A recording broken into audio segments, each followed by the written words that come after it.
Hey guys, Bryce here from Flex Cortex. All content on the Flex Cortex podcast is for educational and entertainment purposes. It is not a substitution for medical advice from a qualified health professional. Thank you and enjoy the podcast.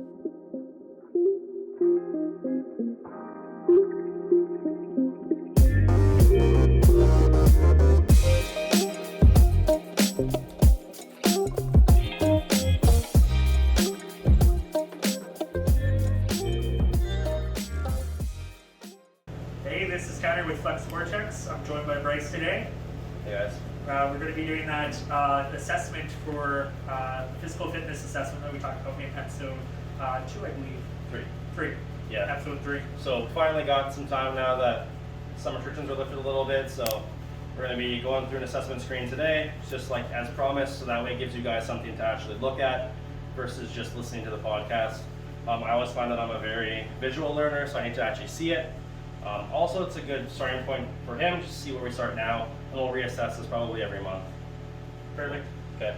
So for the first one, we're going to be doing a stationary split squat on a elevation. For him, we're going to go off just the platform here. For a client though, if that was hard for them, what I would do is I'd just increase the height of the front foot. So probably here, just use plates, or if he was able to, even them there. Good, and back up. This is 2.5. So again, we're testing the ankle mobility here. We're testing the hips, the knees, because the hips are going to be going into flexion extension, and then some active external and internal rotation, and then also looking at the knee flexion, knee extension. If he was super unstable with this, I would hand him a dowel. You can just demo that quickly on that side. So that would just provide some external support. If he was okay with that, I would probably go to ipsilateral, so the same side, and then we would try that side. But for him, he's pretty good, so I don't want him to have to use the towel. Yeah. But anyways, that's the first one. The next one is going to be the Thomas test. So here we're going to be testing the hip flexors. We're going to be looking at the psoas iliacus, all the deep hip flexor musculature, just to see how he is in a deep hip flexion moment and how the other leg is. So I'm going to demo it really quick. I'll demo this side so it's easier to see. So I'm going to start flat on the bench, back flat and everything, pull my knee to my chest, and then you're looking at the other leg. So I'm looking to see how this leg is. If it's up, this is a positive reading. This would be a negative reading. Negative is good. And we're going to be looking at the knee position to the foot position on this leg, and also the knee position in relation to. Okay, so for Tanner, definitely a positive reading. You could see immediately as he pulled his knee up, the leg shot up. You could even see, just for the purpose of here, the light for sure. So he's unable to get hip extension in that side. Again, looking at the position of where his hip is to the knee, and then also the knee to his ankle, right? So I'm just going to get you to switch sides. His back was flat though, so that wasn't too bad. Back is good, but this side's definitely worse. Up even more. So then again, looking at the relation of the hip to the knee to here. His positioning though, I think it was a little bit harder to get up to the side, right? Yeah. Okay, so left side's definitely worse, but you can also see the translation of the right side too. All right, so next one's gonna be 90-90. So I'm just gonna I'll demo it really quick. The 90-90 is a position that we're gonna be doing to test his internal rotation. Again, like I mentioned, the 90-90 is a good test to see if that person lacks internal rotation on the floor. That can also translate to back pain. So it's a pretty common one, and definitely something you could fix if you find that this is a position you can't be stable in. So we're going to sit in this position here, 90 degrees here, 90 degrees here, hence the name, and see if you can sit upright. For me, this side isn't too bad. I can sit up with minimal issues. When it gets to this side though, I definitely find that I'm having to sit and hold myself up. So I would fail this side for sure. If you fail the 90-90, what I would do is do some glute stretches to work on your internal, and then that should help it for sure. So then just try to sit up unassisted. Yep. Nope. Okay. So we'll switch sides. All right. So it's pretty uncommon for somebody to, let's say, pass the Thomas, but then fail the 90-90. Usually if they're going to fail one, they're going to fail both. So for him, this side's not as bad, Yeah. but you're still having to use your hand. You're definitely gonna have to use your obliques to help hold you up. Yeah. So I would say that he failed both. I would agree. Yeah. Okay. So that's pretty much it for the lower body assessments. Next we're gonna jump into is a palms up. So we're gonna demo this quick. So we're gonna be testing his active external rotation, and then we're gonna see if he can go into flexion overhead. This is gonna be testing the active function of the shoulder. So we're gonna see, and also testing his T-spine, so his lats, his rhomboids, his traps and everything as well. Pretty much just trying to see how his upper back is going into movement of flexion. So we're gonna stay here. We're trying to keep the rib cage stacked. So again, down here, palms up, then try to reach up as high as you can. So even for me, a little bit of poke towards the top. I'm also gonna be looking at the pinkies, see if the pinkies come in, see if they wanna go to neutral. Hey. Palms up, yeah. Okay, so come back down. So as soon as you come up again, so about halfway, your hands go in a little bit, Yeah. for sure.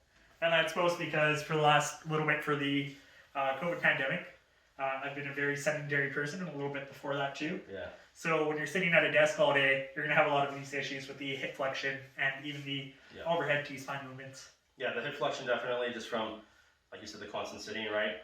And then being at a computer, like you were saying too, you're kind of in a hunch position. You're not really too worried about your positioning. So typically lots of tightness in the upper back and neck, right? Which can, again, cause headaches, which affects your mood. So again, one of those things that contributes to people that are already feeling down because of the weather. And then that doesn't help. Yeah. So we're just gonna demo this from the side. The wall angel test is gonna be testing a couple different things, but mainly if the client is able to get into an external position and then go into flexion overhead. So we're gonna see here, feet here, body against the wall, back flat if we can, arms up like this, up here, and we're gonna see if you can press overhead, keeping points of contact on the wall. So we're gonna be watching for rib poking and then causing the lower back to come off, which would be like a compensation pattern to make it easier, or just lack of range. Okay, so he can't really even touch the wall, so come back up. So when you're here, back's coming off a little bit, so push it back into the wall. Okay, so as soon as he pushes back into the wall, the hands come off. So there's a gap here already. So I probably wouldn't have him doing direct overhead work for a bit.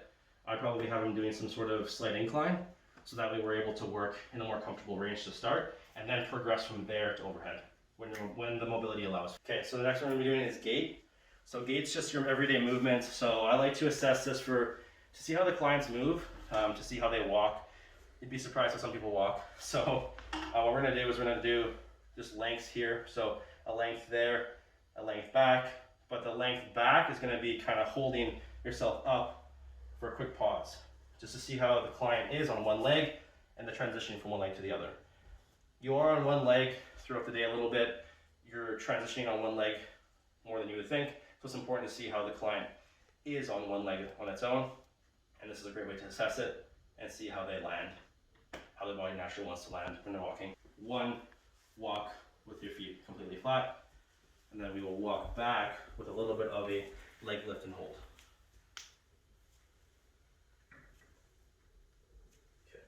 So then we'll go same thing, just regular walking there.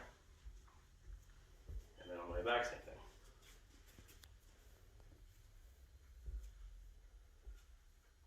Not too bad. Definitely a little bit unstable when you're transitioning though. So we would be doing a lot of unilateral movements to work on that stability, which would help, again, the balance issue, but also this will also help that a ton too. A torsion assessment. So we're gonna see how the client does when they have to resist force laterally and resist rotation. So we're gonna be doing from a high plank position. Again, we're gonna start off, this is this position here. So high plank would be like a push-up. We're gonna start off with like the small feet if the client can. So like this is like not too bad. If the client's super unstable there, we would widen the back feet to broaden base support. Go here. Theoretically, it should be a lot more stable. If for some reason they do that and they still can't do that torsion control, I would just have them do a bird dog, just off the ground, and see how they resist force laterally in that sense. We'll start off with feet a little bit closer, see how that is. I'm going to get you to tap each shoulder. Okay, so definitely quite a bit of movement, so I'm going to get you to widen your feet. Try again. That is quite a bit better. We'll try a little bit wider, and we'll go from there. Good, okay. So you can see here, limited movement, not much swinging of the hips. He's able to resist force laterally. Last one we're going to be doing here is a breathing test. I like to do this just to see how the clients breathe before they're even under load. So we're going to get him into a position where he is supine on the ground. So again, up, knees up if you can, Tanner. Good, okay. And then what we're going to do is you're going to have one hand on the chest and one hand on your stomach area. So what I'm going to be doing here is I'm going to be looking to see where there's expansion first. So if there's chest or if there's diaphragm expansion, so to see where he breathes first. So up here or here, my poking stick is, COVID too. And then we're also going to be looking for lateral expansion, so to see if he has any expansion from the side. And then also I'm going to go a little bit under and just see if he has any posterior expansion, so expansion to the low back. Okay? So I'm going to get you to do a big inhale and exhale probably about 5 times, okay? So big inhale and exhale, good. Inhale and exhale, good. So as you can see, a lot of diaphragmatic expansion, not much chest expansion here.